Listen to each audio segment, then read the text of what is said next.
Hi guys, kumusta po kayo? Dahil magandang ating harvest nitong nakaraang buwan, itutur ko kayo sa aming mini farm.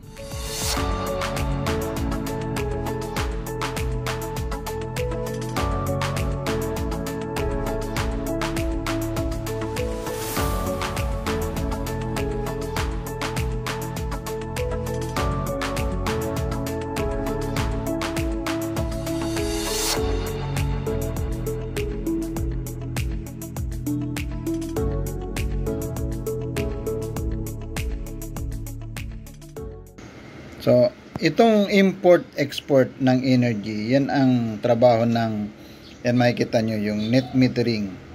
Ano? So, yung excess power na na-harvest natin sa solar ay basically parang binibili ng Meralco sa atin.